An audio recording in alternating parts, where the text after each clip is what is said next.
Bien, bonjour à tous. Merci d'être là pour la remise de prix pour la deuxième année organisée par le Manifeste Inclusion sur l'entreprise inclusive. Alors, pour remettre ces trophées, nous le faisons au sein de l'Inclusive Day, qui est une manifestation importante organisée par le groupe Les Échos Le Parisien. Et je suis avec Pierre Louette, le président du groupe, qui va nous dire quelques mots justement sur l'Inclusive Day. Et puis je suis aussi avec mon compagnon depuis quelques années, sur le manifeste inclusion, Christian Sanchez. Donc ce manifeste inclusion, on l'a lancé en septembre 2019. Hein. D'ailleurs avec chez toi, Pierre, hein, au groupe Les Échos. Tu es d'ailleurs un des fondateurs hein, de ce manifeste. Et on avait décidé avec la secrétaire d'État aux personnes handicapées, Sophie Cluzel, de réunir 120 des plus grandes entreprises de France pour s'engager sur une charte sur l'inclusion, ce qui a été fait. Et on a fait une magnifique photo dans tes bureaux, dans le hall des Échos, où on voit les 120 plus grands chefs d'entreprise français s'engager sur l'inclusion. Et puis après, vous savez, septembre 2019, il s'est passé un certain nombre d'événements. Mais en fait, ceci a continué. Et nous avons créé une association Manifeste pour l'inclusion, dans laquelle beaucoup d'autres nous ont rejoints, qui reprend un certain nombre de groupes de travail sur le partage d'expériences entre les entreprises sur comment intégrer des personnes en situation de handicap. Et on a décidé de lancer des trophées aussi, non pas uniquement pour valoriser, même si c'est important, les belles expériences, mais aussi pour que chacun d'entre vous puisse en fait s'enrichir de ces expériences et voir comment il peut les adapter dans son entreprise pour effectivement être plus efficace dans l'inclusion des personnes en situation de handicap. Donc voilà les raisons de ce trophée qui est organisé par des entreprises, pour des entreprises, et c'est quelque chose auquel nous tenons beaucoup. Alors, ceux qui seront lauréats cette fois-ci seront inondés de cadeaux. Hein. En fait, voilà, donc il y a 3 très beaux cadeaux. Ils auront le droit de pitcher en 2023 à l'Inclusive Day sur leur expérience. Et puis, ils auront aussi quelque chose qu'on aime beaucoup, c'est de participer à un café des dirigeants. Pierre y a été. Nous organisons 4 fois dans l'année avec les dirigeants des grands groupes de la société qui ont signé cette charte, un café le matin pendant 1 heure sur lequel ils échangent, et on offrira la possibilité donc à ceux de venir pitcher et de présenter aux grands patrons en fait ce qu'ils font dans leur entreprise. Voilà, plus une grosse communication sur les réseaux sociaux. Vous voyez une photo d'un des cafés des dirigeants. Voilà ce que je voulais vous dire en introduction, et je vais laisser la parole à Pierre. Tu nous accueilles dans cette Inclusive Day, qui a 6 ans d'expérience. Je me rappelle du premier, qui s'appelait d'ailleurs le Salon du Handicap à l'époque. Hein, et vous avez très justement étendu ça à l'Inclusive Day. Donc est-ce que tu peux nous dire quelques mots sur l'Inclusive Day et puis aussi sur le manifeste, parce que tu es un fondateur de ce manifeste. Merci beaucoup. D'abord, je suis absolument ravi d'être avec vous, avec ceux qui ont quand même été les inspirateurs, et vous êtes les chevilles ouvrières du manifeste. On a décidé de changer le nom d'un événement qui s'appelait le Salon du Handicap et de l'achat responsable, et c'est devenu Inclusive Day. Il y a un vrai sens à ça. On a changé de lieu aussi. Là, on est dans une arène sportive, événementielle, il y a des concerts, il y a des rencontres de rugby. Bon, on a voulu par là même démontrer que on doit se rassembler autour d'une cause commune et dans des endroits qui sont vivants, vibrants. Ça doit être un événement, ça doit être un moment aussi de joie, de rencontre, où on célèbre la cause commune qui nous réunit. Donc moi je suis très content d'être avec vous. Ça fait effectivement plusieurs années que cet événement se déroule avec les partenaires qui nous accompagnent. On ne peut pas les citer tous, mais Malakoff Humanis, LVMH, INY, AG, FIPH, FIPHP, j'arrive pas à tous les citer, mais ils sont très importants. Sans eux, évidemment, il n'y aurait pas d'événement. Ils sont là, et vous avez vu en circulant dans l'événement, il y a de très grandes entreprises, de très petites, et plein d'associations. Et c'est ça qui fait évidemment le succès de ce genre de rencontre, c'est qu'on mélange tous les acteurs d'une cause qui nous réunit, qui est celle de l'inclusion. Voilà, alors sur le manifeste, on l'a apporté, je me souviens effectivement de cette cérémonie, cette photo incroyable aux Échos. Beaucoup de gens m'en ont parlé. une photo, c'est un point de départ, c'est pas un point d'aboutissement. Je pense qu'on partage ce point de vue-là. Donc ceux qui ont signé ce jour-là, ceux qui ont fait la photo, c'est bien. Maintenant, on les relance régulièrement en disant, alors est-ce que vous avez avancé? Est-ce qu'on est passé de la photo à l'image animée, parce que l'inclusion, c'est une image animée.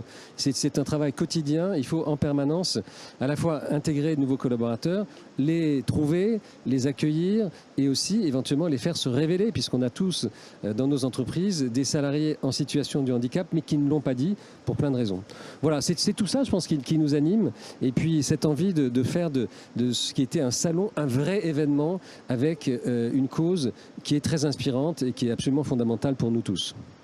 Merci Pierre. Donc on va passer à la remise du premier prix et de façon un peu différente, hein, mais on est justement dans l'acceptation de la différence aujourd'hui.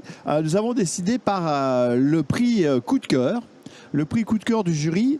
Et je vais donc demander à mon compère Christian de nous dire qui a eu ce prix coup de cœur. Alors, roulement de tambour, je ne sais pas, c'est après les roulements de tambour Alors, je voulais d'abord vous dire que le jury a eu une tâche difficile, délicate, parce qu'on a eu beaucoup de dossiers, beaucoup de dossiers de qualité. Et honnêtement, c'était pas très facile parfois de discriminer pour en sortir un. Donc j'ai une pensée aussi pour toutes les entreprises qui ont envoyé des dossiers vraiment de qualité. Vous les retrouverez d'ailleurs sur le site du Manifeste Inclusion parce qu'ils méritent d'être partagés. Et puis, il fallait bien à un moment donné distinguer quelqu'un. Alors, le lauréat dans la catégorie coup de cœur du jury est Informatruck pour son réseau de camions ateliers itinérants proposant du dépannage informatique en ruralité. Voilà, et nous invitons Cyril Nourry, son fondateur et CEO, à nous rejoindre. Cyril, et on l'applaudit bien sûr bien fort.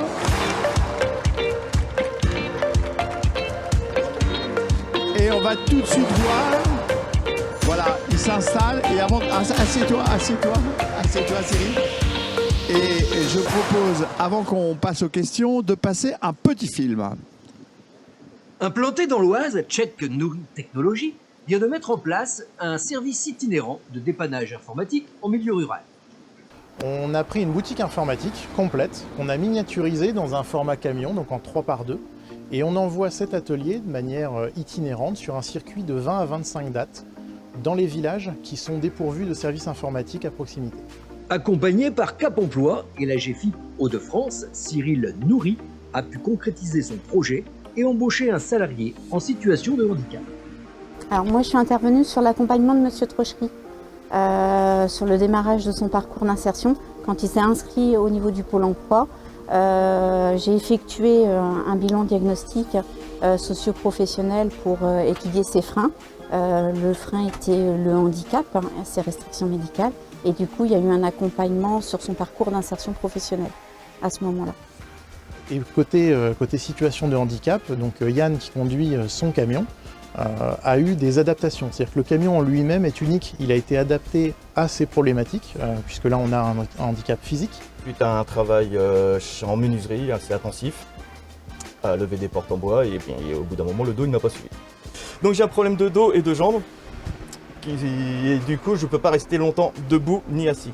Donc il faut vraiment que j'alterne entre les deux positions. Donc j'ai, comme vous allez le voir après, j'ai la position haute pour travailler, et juste à côté j'ai exactement le même bureau mais en plus petit pour rester en station assise, quoi. Autrement tout est aménagé pour que ce soit à proximité. Là bientôt je vais avoir quelque chose pour installer les PC et pouvoir les prendre à hauteur.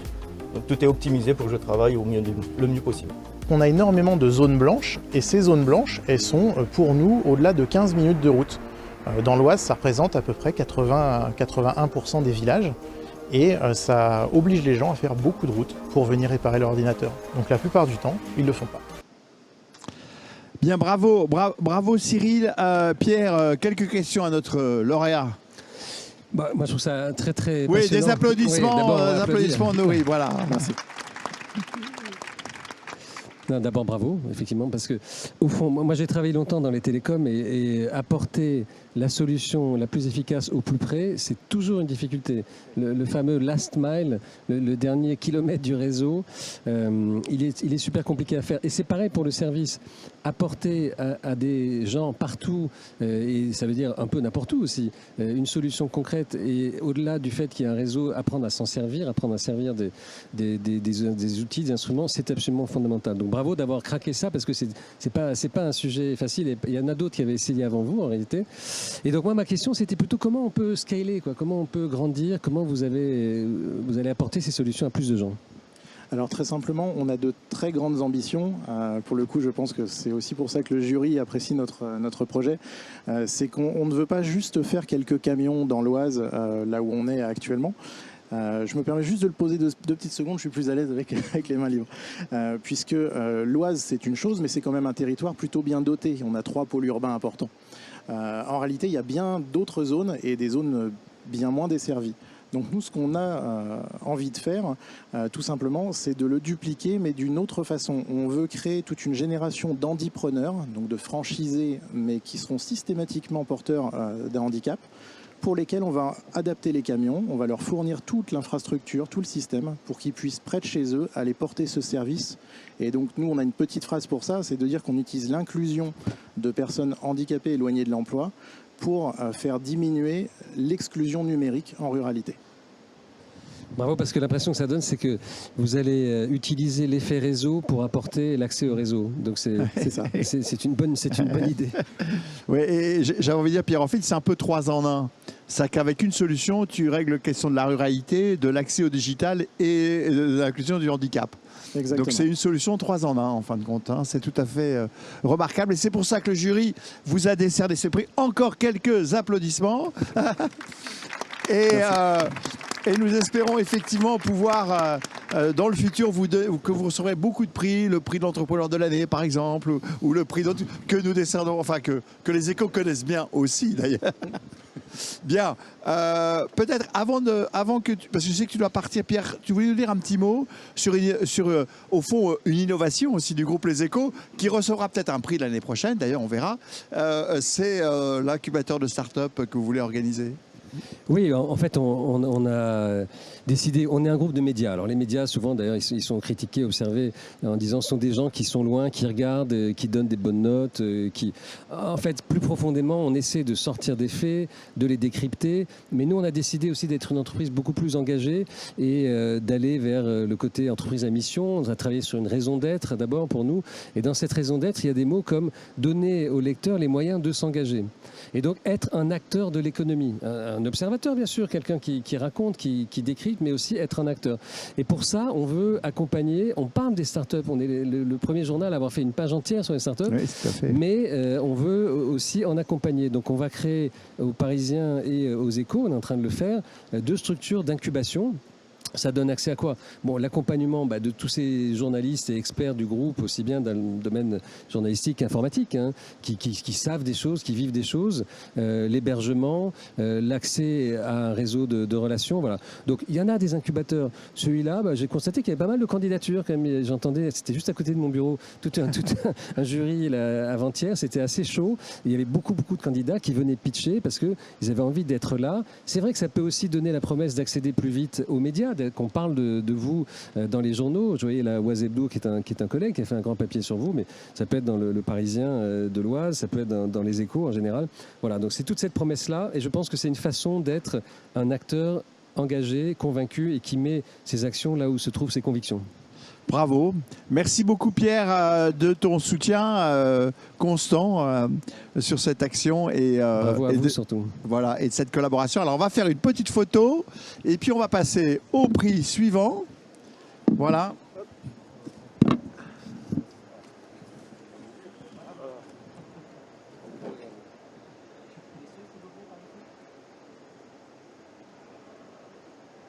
Voilà, la photo. Oh, pardon. La photo pour la postérité. Merci beaucoup Pierre, merci pour ton accueil et à très bientôt. Et merci beaucoup Cyril. Et donc à très bientôt. Hein. Je pense qu'on aura d'autres occasions de rencontres. Bien, nous allons passer maintenant au deuxième trophée qui concerne l'inclusion des jeunes. Donc ce trophée a pour objectif de mettre en avant bien sûr des collaborations avec le milieu éducatif, la mise en place de formations adaptées à certaines spécificités, des offres de stage, l'accueil des élèves dans les entreprises, la présentation des métiers aux jeunes. Enfin, on connaît ce sujet qui est extrêmement important. Et donc, pour ce prix, Christian, le lauréat est... Alors pour ce prix, le lauréat dans la catégorie inclusion des jeunes est Schneider Electric pour son programme d'alternance pluridisciplinaire. Et donc nous invitons Julie Legoubin, chef de projet diversité et inclusion chez Schneider Electric. Bonjour madame. Installez-vous, installez-vous. Bravo, bravo. Et Christian va dire quelques mots sur ce magnifique projet. Alors en deux mots, parce qu'il y aurait beaucoup de choses à dire, et encore une fois, vous trouverez des explications complémentaires sur le projet sur le site du Manifeste Inclusion. En deux mots, donc Schneider Electric qui a une action dans le domaine de l'intégration des personnes handicapées de longue date, s'est engagé dans le cadre de son accord handicap sur 3 ans à recruter 100 travailleurs handicapés, dont 70 alternants. Et non seulement l'objectif est ambitieux, mais en plus il suppose d'avoir un parcours d'intégration de façon à ce que l'opération marche et in fine, elle se transforme en emploi pérenne. Et une autre particularité du projet, c'est que c'est une approche pluridisciplinaire sur un parcours d'intégration en interne, en externe, que plusieurs dizaines de personnes sont mobilisées sur ce projet pour accompagner les alternants. Et le résultat, c'est que 100% des alternants vont au bout de leur projet. Ils peuvent terminer leur projet. 95% ont un taux obtiennent leur diplôme. Et plus d'un tiers sont directement intégrés par Schneider Electric à divers titres. Voilà, donc c'est un projet lourd, important, avec de la continuité, de l'implication, et je crois que ça peut inspirer bien des entreprises. Bien, merci Christian. Alors, Madame Legoubin, expliquez-nous un petit peu pour vous, qu'est-ce qui a fait le succès? Quels sont les facteurs de différenciation? On sait que Schneider est un groupe différenciant, hein, qui a fait beaucoup de différenciation dans son offre produit, ce qui a fait son succès. Alors, qu'est-ce qui a fait le succès de cette démarche chez Schneider? Alors, je pense que le cœur vraiment de la démarche, c'est justement cette approche pluridisciplinaire avec l'engagement de différents métiers. Et puis l'anticipation. On parle beaucoup de recrutement, mais il se passe des choses dès qu'on a validé la candidature, et ce parcours d'intégration, il démarre finalement dès que la candidature est validée, avec une prise en compte de la singularité, une évaluation des besoins par du coup le manager, le service santé, le recruteur, l'école également, donc la mission handicap de l'école, et de manière pluridisciplinaire, on regarde la situation pour envisager les aménagements avant même que la personne débute son contrat chez nous. Et l'autre particularité, c'est qu'on fait perdurer cette réflexion collective dans le temps et qu'on se revoit 1 mois ou 3 mois après pour valider que ce qu'on avait imaginé est bien cohérent avec les besoins de la personne. En fait, chacun sait dans les entreprises que il y a la question de l'embauche, mais il y a la question après de l'intégration et du parcours d'intégration qui est toujours très compliqué. Et donc, je pense que c'est pour ça que le jury vous a décerné ce prix, parce que c'est important de montrer comment on peut faire pour améliorer cette capacité à intégrer des personnes différentes. Et alors, je ne l'ai pas dit au début, mais il y a un avantage important qu'auront les lauréats, c'est qu'on donnera leur numéro de téléphone sur le site pour que toutes les entreprises qui veulent s'inspirer, et les lauréats ne le savent pas encore, mais ils se sont engagés à répondre à toutes vos demandes pour savoir comment ils peuvent l'appliquer dans leur entreprise, dans votre entreprise. Et donc, merci Julie d'avoir accepté. Avec plaisir. D'avoir accepté cela. Vous ne le saviez pas, mais je tiens à le dire, et au suivant aussi. D'apporter votre expérience pour aider les entreprises. Bien, question par rapport aux écoles, pour le sourcing, là, comment vous faites ? Alors on a déjà la particularité d'avoir, en plus de nos équipes recrutement, un recruteur, une recruteuse même pour être plus précise, chargée du recrutement des personnes en situation de handicap, qui crée vraiment des liens. Et on s'adresse du coup à nos écoles cibles qui développent et forment aux compétences dont on a besoin. On crée des partenariats avec eux et puis on s'appuie sur les services publics de l'emploi, alors acteurs du secteur privé et du secteur public, pour justement sourcer. Très bien. Eh bien, encore de grands chauds applaudissements pour le groupe GDR et son parcours d'inclusion. Une belle photo. Voilà. Donc, inspirez-vous. N'hésitez pas à partager vos expériences. Là, vous avez de la chance.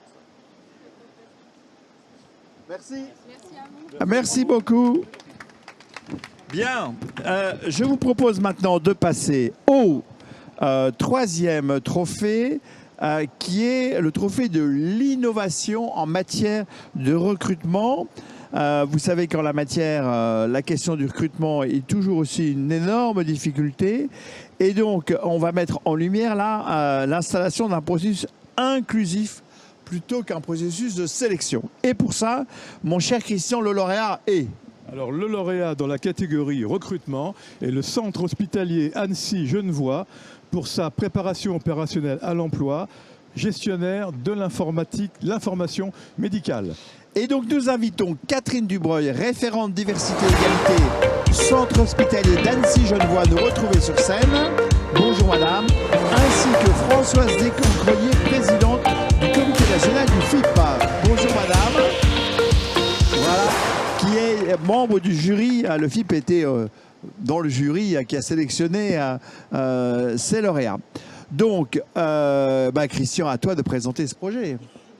Alors, les raisons de ce choix. Oui, alors c'est pas rien le centre hospitalier Annecy-Genevois. Hein. C'est 4700 ETP.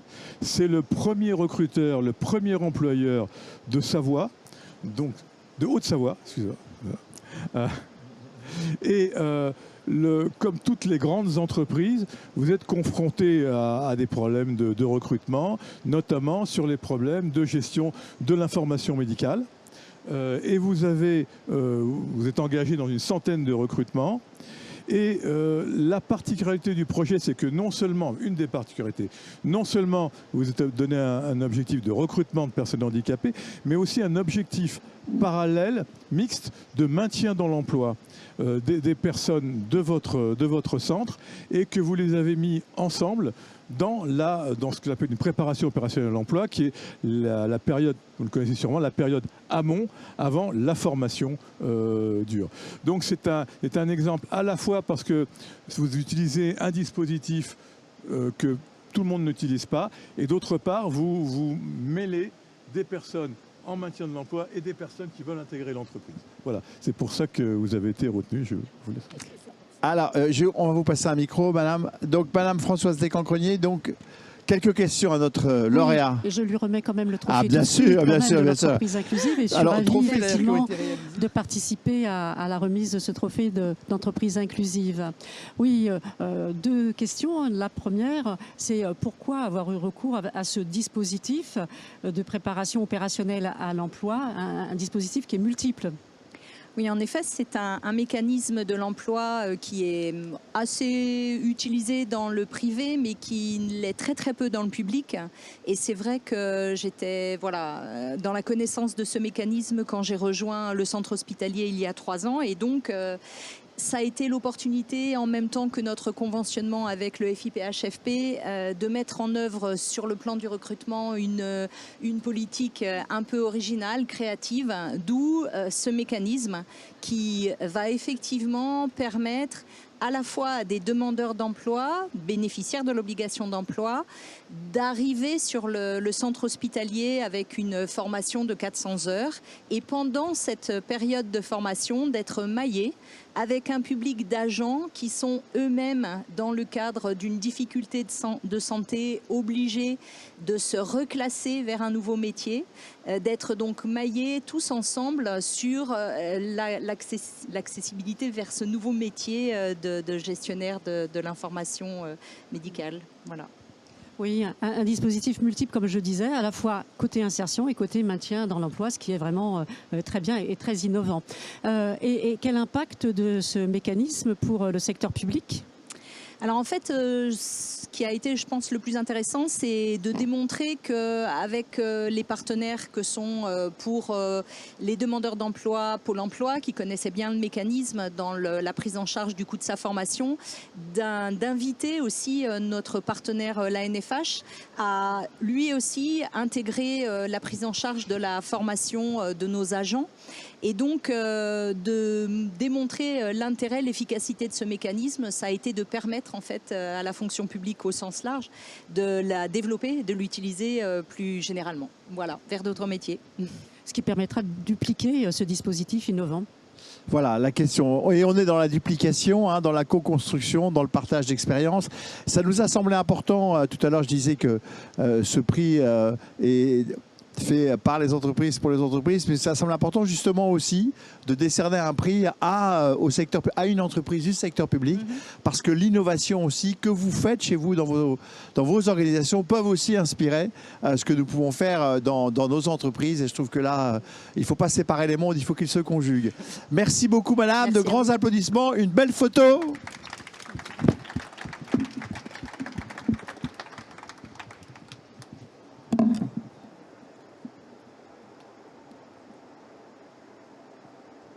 Voilà, merci beaucoup. Merci Madame Françoise Descamps, merci beaucoup au FIP de leur soutien et de leur accompagnement dans ces trophées. Et nous allons passer, après d'avoir recruté, il faut garder les personnes. Et donc on va passer au trophée du maintien dans l'emploi.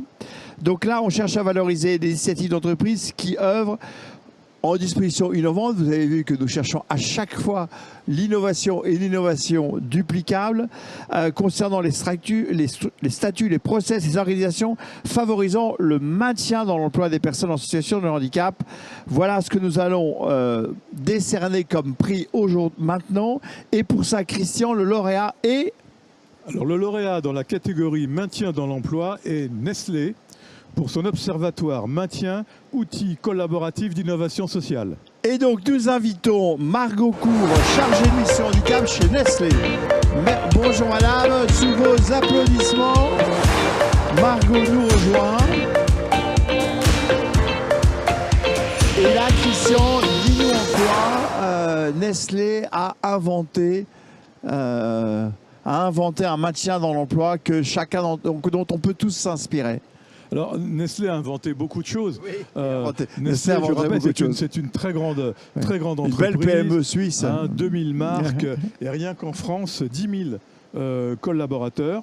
Avec une particularité que rencontrent pas mal de groupes, c'est à la fois d'avoir une population qui est stable, et ça c'est une bonne chose, et donc, mais qui vieillit un petit peu, et ça arrive à des gens très bien.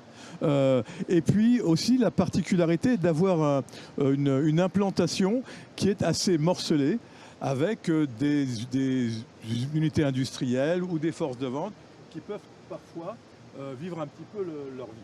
Et l'intérêt de l'approche de Nestlé, c'est d'avoir voulu vraiment promouvoir une politique de groupe, c'est-à-dire de bâtir un outil où le groupe, l'organisation, contrôle, impulse, anime l'ensemble des unités pour s'assurer que finalement son image de marque et sa politique sociale, elle se met bien en œuvre. D'où la création d'un observatoire qui est très opérationnel, qui fonctionne maintenant depuis 2013, qui depuis 2013 a investi quelque chose comme 2,5 millions d'euros.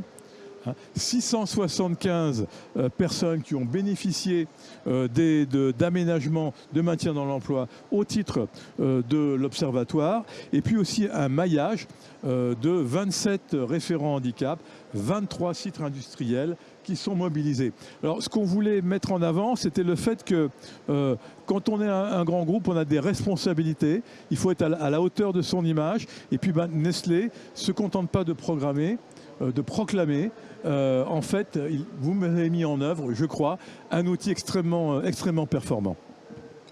Alors ça marche bien cet outil, Margot? Oui, ça marche. Oui, écoutez, ça marche bien. On est ravis puisque c'est la 10e année qu'on le met en place, avec un taux de participation de 100% pour nos sites industriels cette année. Et ça partout dans le monde? Alors en France. En France, pour commencer. Pour commencer. Et quand est-ce que vous pensez le développer dans d'autres pays? Alors c'est à réfléchir et on a beaucoup d'échanges avec nos homologues des autres marchés sur justement du partage de bonnes pratiques. Donc, parce que le sujet que vous voyez là, c'est bien évidemment, et vous êtes des représentants de groupes dans les mêmes situations, c'est la diversité, l'étendue des groupes, le multisite, le multi-pays, et comment on impulse une politique de handicap au niveau d'un groupe quand on a cette diversité de localisation et la taille. Et donc c'est pour ça que cet observatoire a intéressé le jury, parce que ça peut être un outil justement d'impulsion d'une politique au niveau d'un groupe et non pas uniquement au niveau d'un pays. Comment vous collectez toutes les données d'ailleurs ? Alors c'est effectivement une étape clé puisque la collecte des données fait que l'observatoire va être qualitatif et représentatif des indicateurs qu'on va pouvoir en tirer. C'est nos référents handicap qui font la grande partie du boulot de saisir tout ce qui ressort des avis médicaux, des arrêts maladie, des données de pénibilité, des maintiens dans l'emploi. Et ensuite, nous, on travaille vraiment sur l'analyse, la présentation des indicateurs qui est ensuite faite aux différentes usines, aux comités de direction et qui nous permet de mettre en place des actions. Et est-ce que vous pouvez me dire, là on est entre nous, est-ce que vous pouvez nous dire si les managers des business units, des pays, des métiers utilisent cet observatoire ou pas ? Alors, les managers, oui, puisqu'on présente les résultats, surtout sur les sites où il y a des indicateurs qui peuvent être des indicateurs d'alerte, en disant, voilà, là, on a une population qui peut potentiellement être accompagnée sur une démarche RQTH et donc bénéficier ensuite de maintien dans l'emploi. Donc, c'est des outils qui sont présentés effectivement aux directeurs, au comité de direction des usines. D'accord. Et donc vous êtes aussi, vous, d'accord pour faire le tour de tous les signataires du manifeste, pour leur présenter comment vous avez mis en place ce modèle, pour mettre ça chez LVMH, par exemple, pour améliorer la diffusion de la politique de handicap. On est bien d'accord, hein, c'était ça, oui, très bien. Ok, super. J'en profite aussi pour dire que puisque vous parliez de la difficulté, l'enjeu que représentait l'internationalisation de votre politique, que le manifeste inclusion, qui a des groupes de travail, qui mobilise ses adhérents, il y a un groupe de travail qui est l'idée, qui est dirigé, animé par Capgemini sur l'internationalisation des politiques handicap, puisque en France on a quand même des idées assez innovantes, mais aussi il y a des idées à prendre à l'extérieur. Donc je vous invite à rejoindre, ainsi que toutes les entreprises qui seraient intéressées, le groupe de travail sur l'internationalisation des politiques handicap. Très bien. Et d'ailleurs, on peut dire que tout à l'heure, après la remise de trophée, vous pourrez aller au stand 4, dans lequel vous aurez une plaquette qui présentera l'ensemble des groupes de travail, dans lequel vous pouvez participer, apporter votre contribution et recevoir aussi de ce qui se passe dans d'autres, chez vos collègues. Merci beaucoup. On fait la photo. Merci à vous. Et bravo. Applaudissements.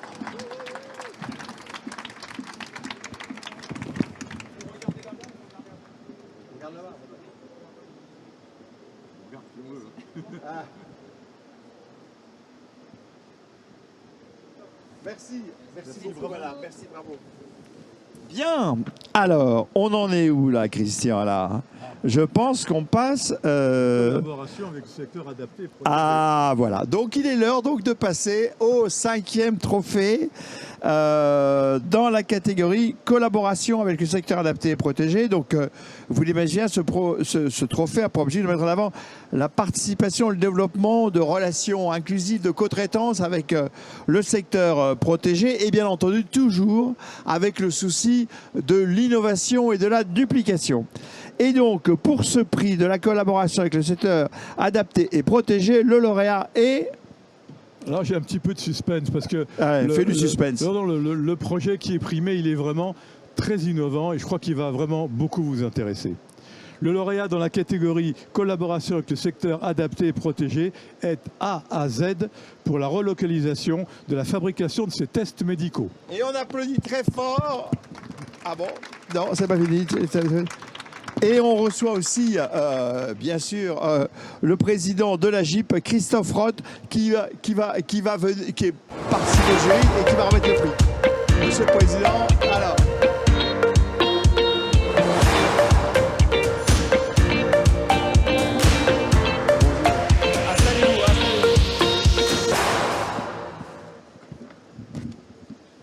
Alors, Christian, tu nous racontes ce qui s'est passé là, chez A à Z.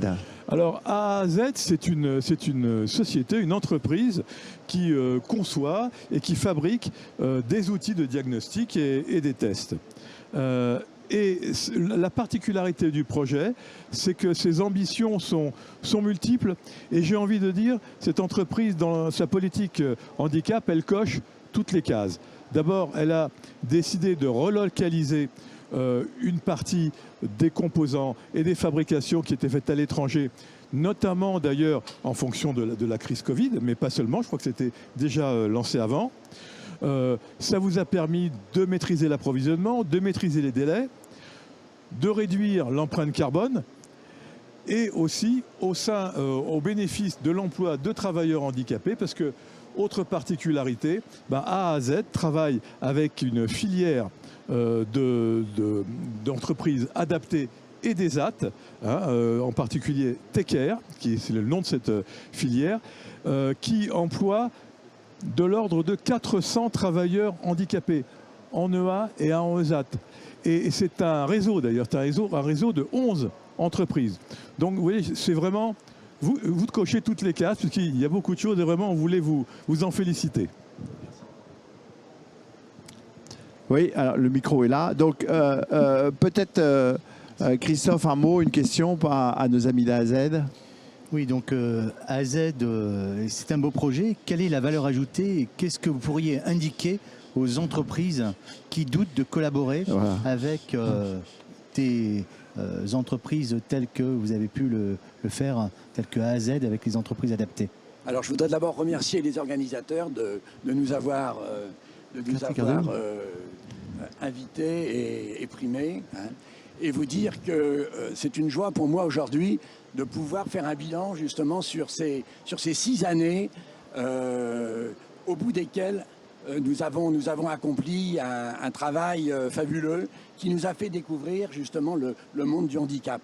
Nous avons co-construit avec Henri-Aurélien Chopineau, nous avons co-construit la filiale TechAir, donc comme le disait monsieur, et ça nous a permis de faire fabriquer donc par nos salariés handicapés 50 millions de tests pendant la crise du Covid.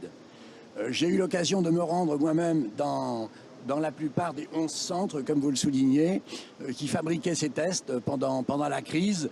Et c'était remarquable parce que, bien sûr, nous avons des postes adaptés. Apprendre l'acclimatation est difficile.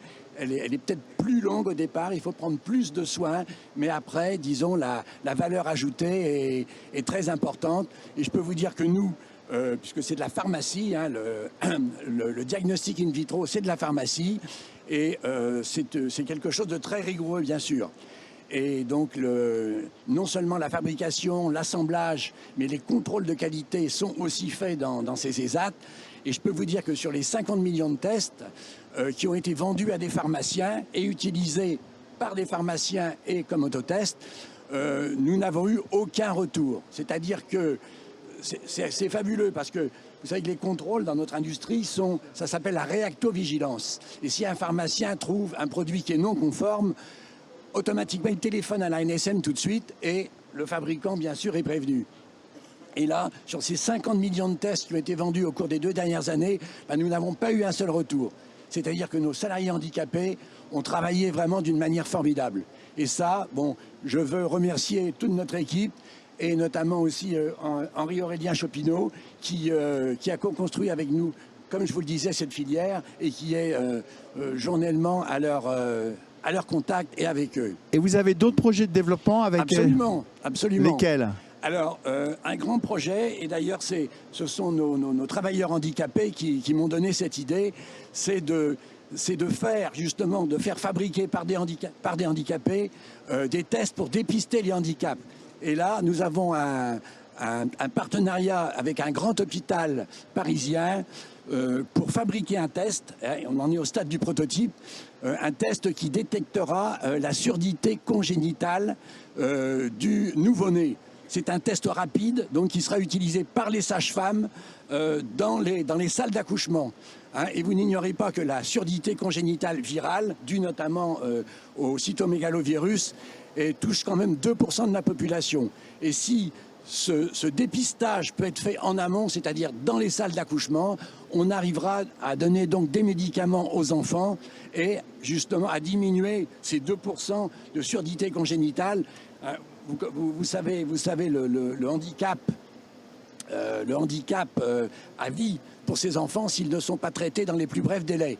Et là, justement, c'est une sorte de cercle vertueux, c'est-à-dire que nous allons avoir des travailleurs donc en situation de handicap qui vont fabriquer des tests qui permettront justement de réduire le pourcentage de sourds et de malentendants.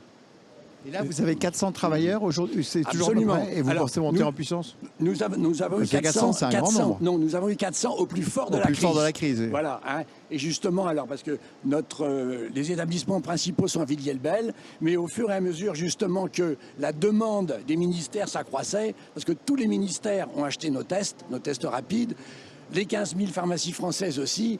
Et là, justement, grâce à l'organisation de Henri-Aurélien Chopineau et de ses ESAT, nous avons pu implémenter, disons, de nouvelles machines avec toujours des protections adaptées aux personnes en situation de handicap, puisque il faut quand même prendre certaines précautions spéciales. Hein, et ça nous a permis justement de faire les 3-8. À un certain moment, il y avait 3 équipes qui travaillaient et on est monté jusqu'à 400. Maintenant, on est retombé à 125, puisque vous savez que la crise du Covid a diminué.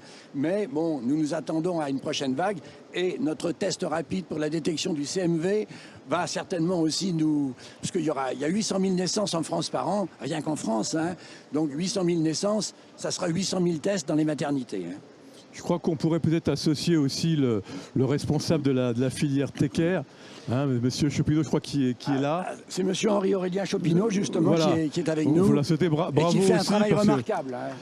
Merci Henri-Aurélien. Voilà. Parce que vous démontrez que, contrairement à certaines idées reçues qui ont parfois la peau dure, on peut, dans ce domaine-là, attendre des EA et des ESAT des prestations de grande qualité, de haute technicité, et pas simplement des tâches secondaires. Mais ça, on le démontre régulièrement et vous le démontrez très brillamment.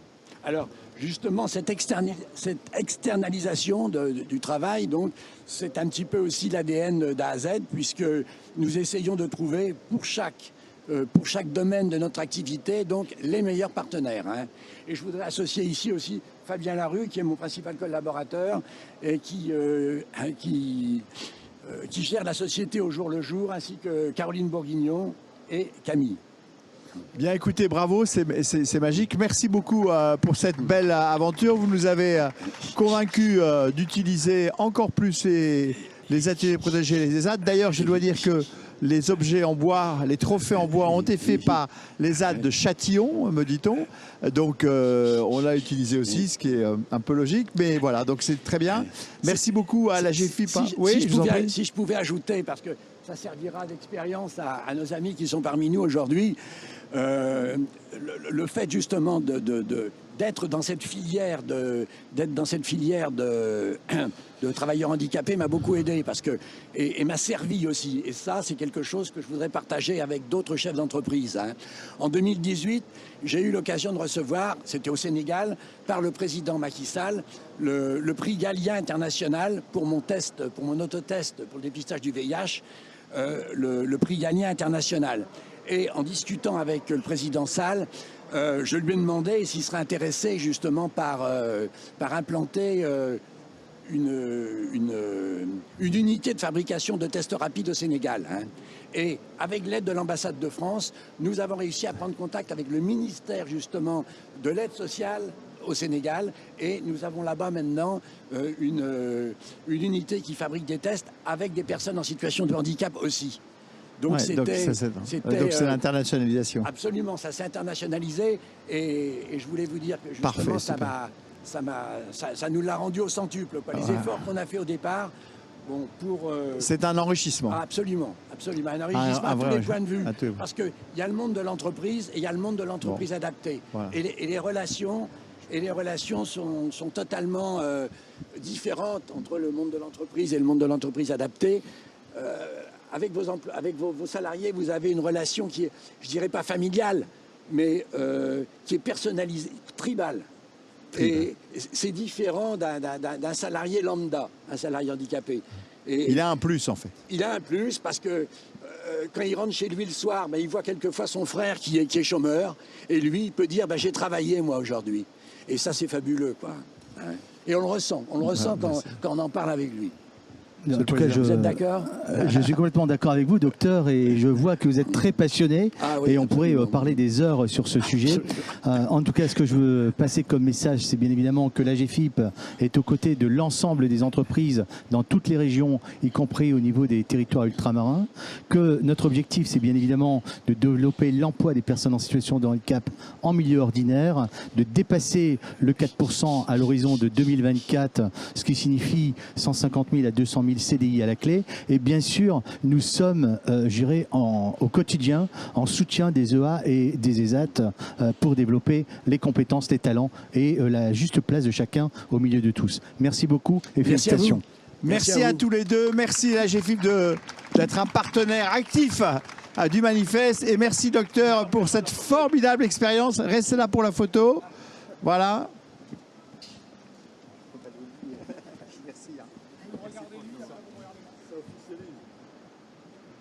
Voilà. Ah bah oui, c'est bien. Non, puis il est un bon petit groupe. Merci. Bien. Eh bien, nous arrivons... Oui, voilà. Nous avons fait... nous arrivons à l'avant-dernier. Hein, c'est le dernier, c'est le dernier cette année. Nous sommes parfaitement dans les timings. On en aurait bien donné plus. Hein. Bah ouais, on aurait pu donner beaucoup plus. Mais on n'avait pas tout à fait le temps. Alors, ceci dit, comme vous le savez, ils seront tous sur le site. Hein, donc toutes les expériences seront sur le site Manifeste. Donc vous pouvez vous enrichir des savoir-faire créés chez nos adhérents. Alors, je vous propose de passer au trophée toujours de l'innovation, mais en matière d'accessibilité. Donc vous savez à quel point c'est une nouvelle... Ah oui, alors c'est un point très important parce qu'en fait, on ne l'avait pas fait l'année dernière, l'accessibilité. C'est un nouveau prix que nous faisons cette année. Sachant qu'il s'agit de l'accessibilité physique, mais aussi numérique, et qui favorise l'inclusion des personnes en situation de handicap. D'ailleurs, je ne pourrais que vous inciter aussi dans les actions que nous menons à partir du groupe de travail accessibilité numérique, qui est extrêmement intéressant sur ce sujet. Et pour savoir qui a gagné ce prix de l'accessibilité, bien sûr, on demande à Christian. Christian. Alors, le lauréat dans la catégorie accessibilité est Orange pour son visa accessibilité. Et nous accueillons donc François-René Germain, directeur de l'engagement sociétal et accessibilité chez Orange. Voilà. Installez-vous, installez-vous.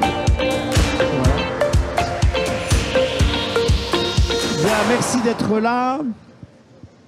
Donc, Christian, tu vas nous faire une petite présentation de ce qu'a fait Orange. Venez ici, venez avec nous. Voilà. Voilà, alors, le visa accessibilité, qu'est-ce que c'est? C'est beaucoup plus que de la sensibilisation. Orange est un groupe qui a déjà un historique fort de politique sociale, d'inclusion, notamment de politique envers les personnes handicapées. Là, vous avez voulu aller plus loin en impliquant l'ensemble des salariés, des collaborateurs du groupe sur l'accessibilité numérique, en disant c'est pas simplement l'affaire de la direction, c'est pas simplement l'affaire du service informatique communication, mais chacun d'entre nous, chaque collaborateur, dans sa relation qu'il a avec les personnes de l'entreprise, doit prendre en compte cette contrainte d'accessibilité numérique. Et donc c'est un outil qui n'existait pas, qui est un e-learning qui dure à peu près 1 heure, qui permet à chaque collaborateur d'acquérir la connaissance et les réflexes pour développer à son niveau l'accessibilité numérique.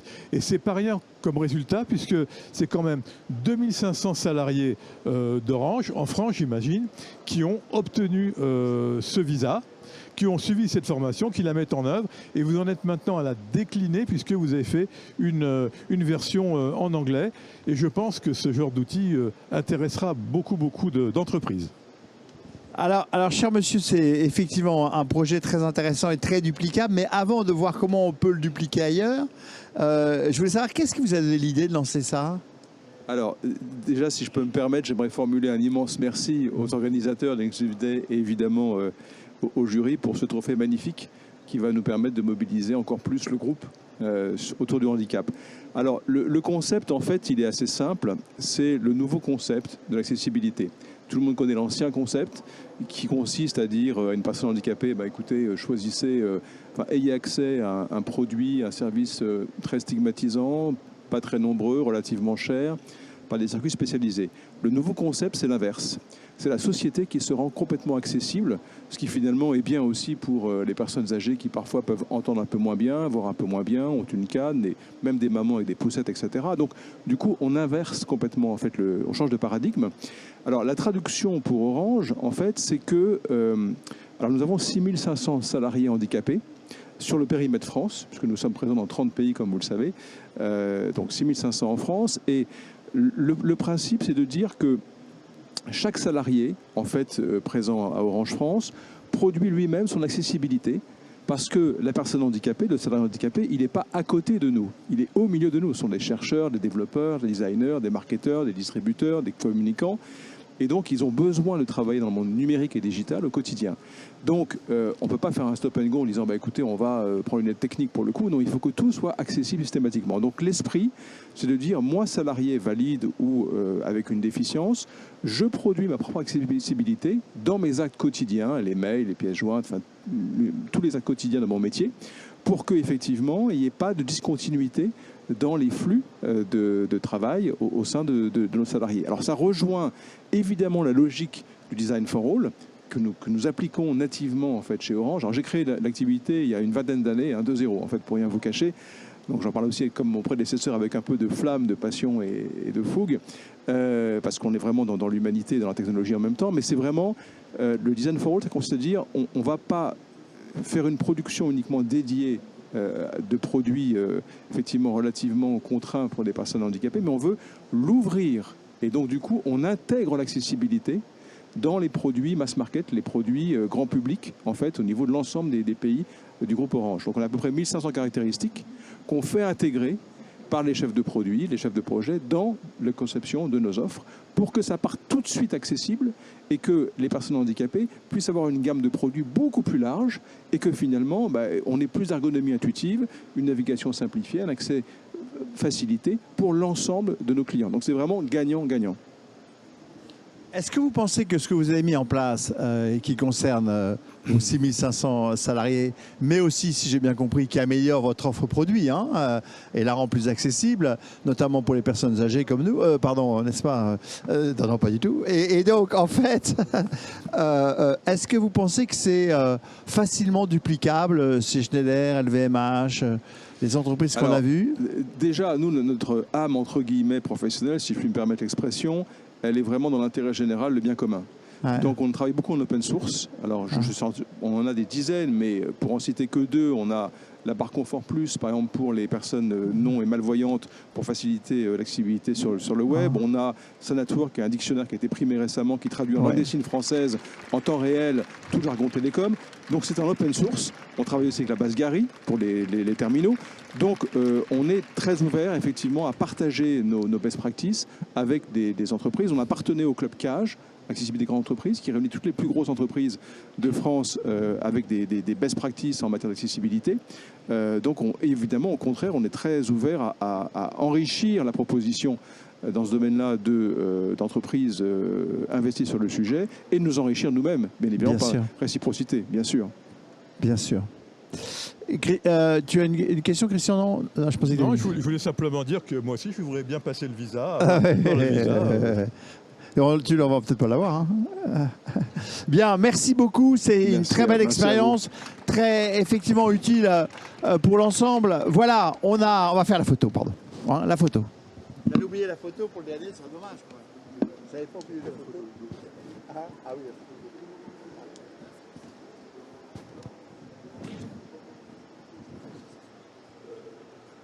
Voilà, merci beaucoup. Tonnerre d'applaudissements, Jean-Pierre. Ah, pardon. Pardon.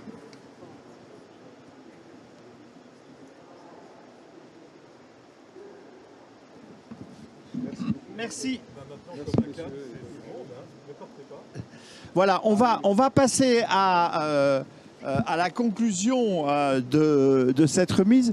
Vous voyez en fait, je me disais qu'en 1 heure de temps, vous avez appris plein de choses et vous êtes enrichi de plein de choses. Et c'est l'intérêt aussi de ces prix. Vous allez avoir la capacité effectivement de venir avec des idées pour améliorer l'inclusion dans vos organisations et vos entreprises. Avant la photo, je voudrais simplement bien sûr remercier bien sûr Pierre Louette de nous avoir accueillis à l'Inclusivité et d'avoir fait l'introduction avec nous. Merci aussi à la GFIP avec Christophe, au FIP avec Françoise Descamps. Merci beaucoup de nous accompagner. Merci aussi à toutes les entreprises qui ont participé, à vous tous qui êtes là pour les belles initiatives, les belles histoires, les belles innovations qui, comme je vous rappelle, vous retrouvez sur le site internet du Manifeste pour l'inclusion. Et merci aussi aux membres du jury. Donc les membres du jury, il y avait ceux qui ont eu un prix l'année dernière, donc Capgemini, Vinci, Steph, Microsoft et Recycléa. Et puis aussi donc les institutionnels, INEA, Arpège, AGFIP et FIP. Voilà, donc vous retrouverez tout ça sur le site. Si vous n'êtes pas encore adhérent au Manifeste, vous pouvez l'être. C'est pas une question d'argent, c'est pas cher du tout. Et vous pouvez adhérer à l'association. Vous avez une petite plaquette qui présente les actions concrètes que nous menons pour concourir à améliorer un peu notre capacité à l'inclusion. Et donc, je vous propose de nous retrouver, pour ceux qui le désirent, continuer l'échange au stand 4, qui est juste là. Et maintenant, sous votre tonnerre d'applaudissements pour remercier et féliciter les gagnants, on fera la photo collective avec...